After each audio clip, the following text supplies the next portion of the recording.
Welcome to the Deep Dive. We take complex sources, pull out the key insights, and get you informed fast.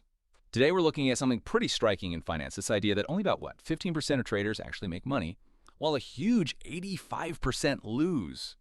It seems incredibly unbalanced. So the big question is, what's really going on? Why are the odds seemingly stacked like that? We're going to unpack this distribution today, look at how traders might improve their chances, and even touch on something called Bayesian probability, how you can update your own odds. And this is all based on a really thorough analysis, The Probability of Profitability in Trading, by Sir Margin from Kumo Solutions. Now, you've probably seen the boom in retail trading, right? Commission-free apps, social media hype, but that 10-15% profitable figure keeps popping up in studies. It seems pretty consistent. So we want to tackle three main things for you. One, why is that baseline success rate so low? Two, what things actually change a trader's odds for better or worse? And three, how can you use this Bayesian idea to sort of recalculate your own probability, moving past that general 15%? Let's start with the evidence. Is this 15% thing real or just, talk? What does the data say? Oh, it's definitely real. The consistency across different studies is pretty compelling. The source highlights some key pieces like brokerage data. There was a 2020 study in Brazil, looked at day traders specifically, and they found only 11.5% were profitable after fees. That's remarkably close to the 15%, isn't it? Yeah, 11.5% after costs. Yeah. That's stark. What about academic work? Right, so you've got research like Barber and Odine's paper from back in 2000, very influential. They found retail traders who were, let's say, overconfident, tended to trade way too much, and that excessive trading just ate away at their returns, basically churning their own accounts. Trading too often based on maybe not the best signals or just feeling like they have to trade. Exactly. And then you have regulatory reports, too. The U.S. CFTC, for instance, points out that over 70% of futures traders lose money. Again, it fits that same ballpark, that kind of 15-ish% profitable range. And what the source argues is that all this points towards structural barriers. Structural barriers, meaning things built into the system. Precisely. Things that tend to favor the bigger institutional players over the individual retail trader. We're talking transaction costs often higher proportionally for smaller accounts, behavioral biases. Like fear and greed, that sort of thing? Yes, exactly. Those affect everyone, but they get really amplified in the fast pace of trading. And also, a big one, informational asymmetry. Meaning the pros often get better info faster. That's the idea. They have resources, access. It creates an uneven playing field right from the start. Okay, so the 15% isn't just a number. It's backed by data and explained by these built-in challenges, costs, psychology, information gaps.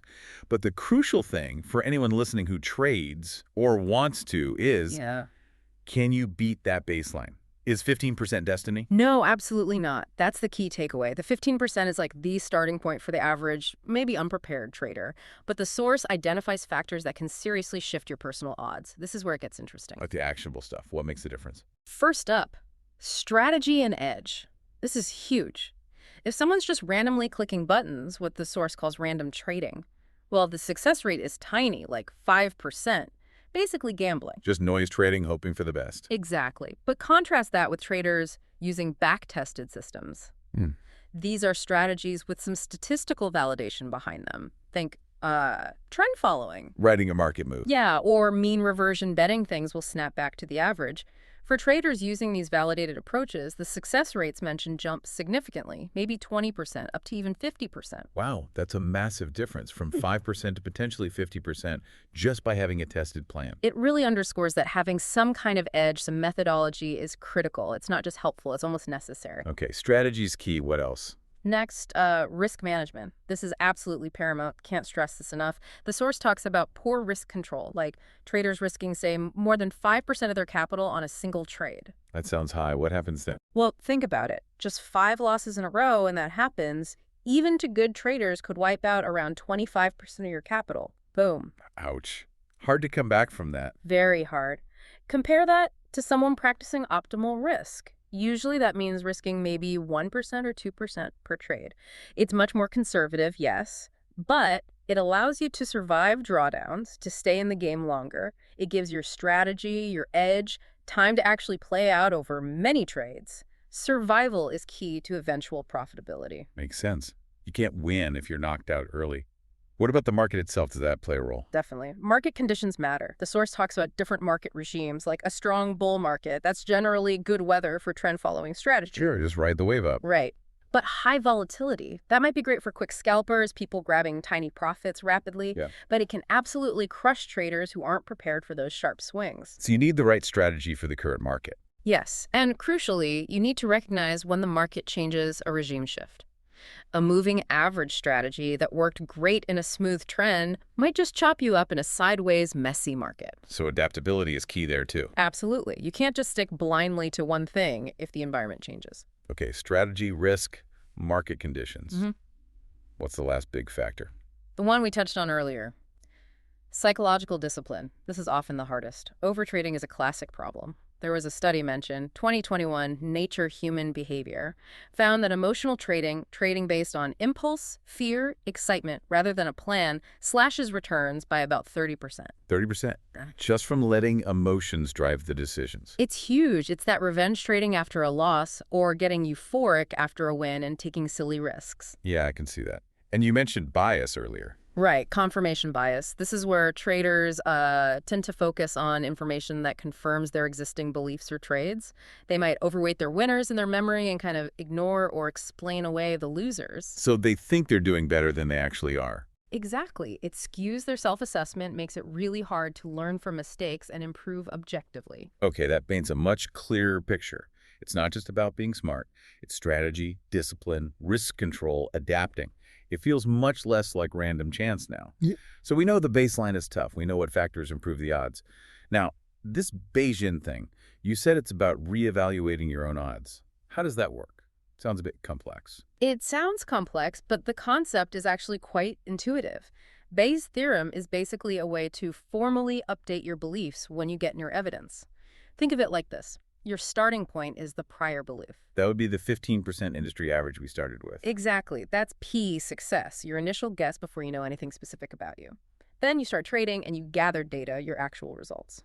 The likelihood, or P data success, asks, how likely is it I'd see these results if I were actually a successful trader? The paper gives an example.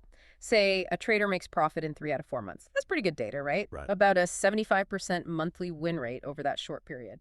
Okay, so that's strong evidence suggesting they might be doing something right. Right, that's your new evidence, your data.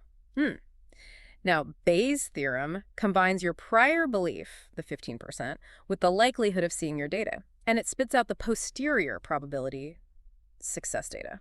This is your updated belief about your probability of success given your actual performance. So, if you consistently perform well, that posterior probability starts to climb. Precisely. The source suggests that with strong, consistent evidence of personal profitability, your updated probability, your posterior, can actually climb well above 50%. You're essentially using your own track record to overwrite that initial, general 15% baseline. Wow. So it's not just wishful thinking, it's mathematically updating your chances based on real results. That's actually really powerful. It moves from a general statistic to my statistic. That's exactly the idea. It quantifies how your personal performance should change your outlook. Okay, that makes a lot of sense. It connects the actions we take with a way to measure if they're actually shifting our odds. So let's bring it all together then.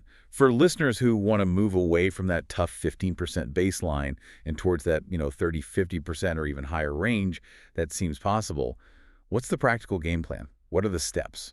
The source lays out a pretty clear framework. 4 key things. First, develop a statistical edge. You need a strategy that over time is expected to win more than it loses. That means aiming for a win rate ideally over 50% and having a risk-reward ratio better than 1-to-1, like maybe 1.5 or more. Meaning your average win needs to be bigger than your average loss. Exactly. So even if you only win half your trades, you still come out ahead. That's the edge. Okay, edge first. What's second? Second, implement strict risk controls. This is the survival part we talked about. Non-negotiable. Use stop losses on every trade to define your maximum loss. Use proper position sizing. Don't bet the farm on one idea. That 1-2% rule is a good guideline. And maybe consider diversification if it fits your strategy. Don't have all your risk tied to one thing. Prevent those blow-ups. Got it. Edge, then protect your capital. Third, adapt to market regimes. Remember the changing market conditions. You need to be aware of the current market type trending, choppy, volatile, and adjust your strategy accordingly. Or know when your strategy isn't suited for the market and maybe step aside. don't force a square peg into a round hole market-wise. You got it. Flexibility is key. And the last one. Finally, number 4, track performance rigorously. Keep a detailed trading journal, log your trades, your reasons, your emotions, the outcomes, everything. This gives you objective data to see what's working, what's not, and where your psychological biases might be tripping you up. Like spotting that confirmation bias in your own decisions. Exactly. It creates that feedback loop for continuous improvement. Edge, risk, adaptation, tracking. That's a really solid framework. Develop an edge, manage risk tightly, adapt as needed, and track everything to learn. So, wrapping this up, the main message seems to be, yes, the baseline odds in trading start low, around 15% profitable, but it's absolutely not set in stone.